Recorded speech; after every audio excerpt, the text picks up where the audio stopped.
And now we've got a tank valve set in place. We're going to take the liner off the tail of there again, which is going to be a tight fit, but it's going to work just fine. Now, if you've got a little bit of methylated spirits, that can help clean things a little bit with a rag or your finger. Of course, it'll work as well. First washer we want is out of the kit, is the rigid one, and on the back of it, it's got the jet ports, and we don't want to use those. We want the smooth side, so we're going to clean that up with a bit of metho.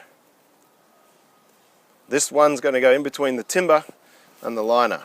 Next, we can clean up the soft rubber washer, and we're going to have the ribbed part against the nut here, so we're going to clean the back of this one, the smooth side of this. Just like that. That's going to go against the liner in between the nut and the liner, like that. We'll just do a little bit of a clean on the back of the liner, just to make sure there's no dust and dirt and things on there getting into the silicone seal.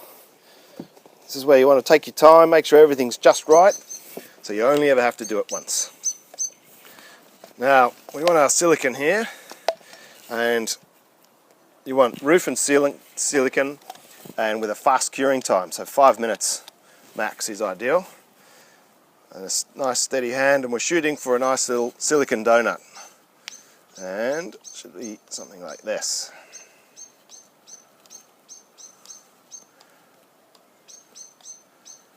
Plenty of it.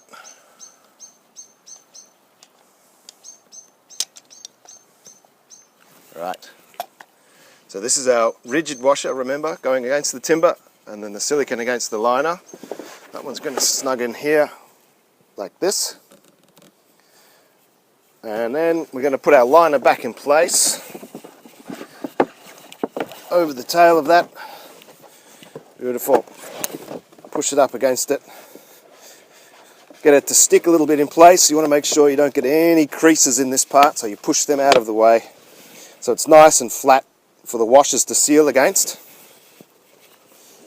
That's one on. Now we get to do it again. This is the soft one, remember, and we're siliconing the smooth side of this washer. A little bit of technique and practice and you can do 30 of these in a row without making a mess. Just a smooth hand, not too much coffee, and you'll be fine. Like that. This one goes on the inside. Like that. We can push it into place a little bit. You'll see some of the silicone's going to start coming out, form a nice bead around the outside. Make sure it's nice and firm. And of course we've got our nut that goes on the tail,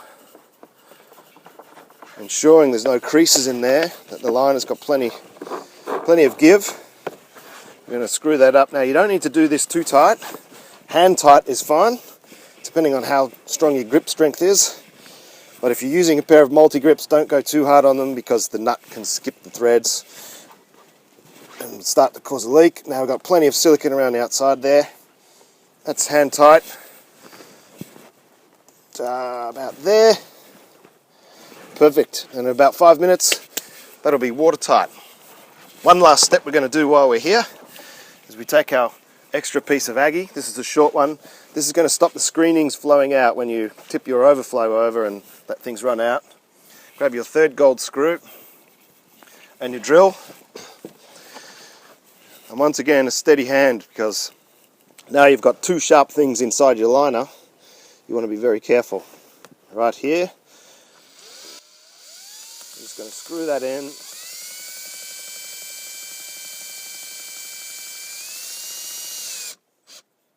Not super tight, just enough to hold it in place. Now we're ready for some screenings. Now we want to put our elbow and riser in, and this is where you're going to need your Teflon tape or your plumber's tape. And a little trick with this one is that if you start at the start of the thread on the elbow and you go in the direction of the thread, as you tighten it up, it'll actually bite the tape and hold it in place. And it's going to stop anything leaking out there. So we're just going to smooth it in, a bit of tension on there. Once it overlaps on itself, then you can put a bit more tension on. It's going to stretch a little bit. Just a couple of laps will do it. That's fine, and you can pull it and stretch it, and that will break it. That's the elbow done. We'll do the riser while we're here. Starting at the start of that thread, once again, come around on itself, one lap over itself, then it'll hold in place. And then you can just go up the riser a little bit more. Maybe just one more down near the tip. You don't want to use too much of this or it'll be harder to screw into place. That's pretty good. Now good. Once the tape's on, you want to keep these out of the dirt so they're nice and clean. And then we're just going to thread our elbow in almost all the way up. So up to hand tight again, like our washers on the inside. So we've got enough play in there to tip it over and flush it out when we need to. So that's going to be pretty good. Same with our riser, that one goes in.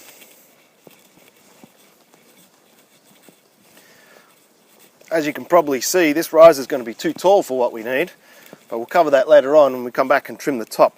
Once we've got the screenings in and the water in, and we're setting our level for the final time.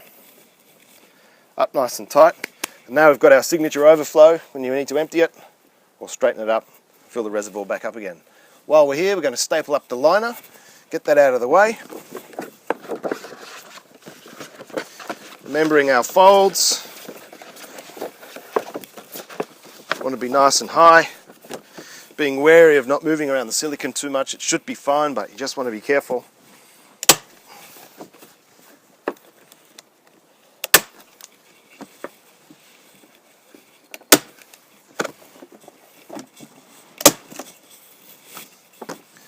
That's looking pretty good. Now we can add the inlet and throw in some screenings.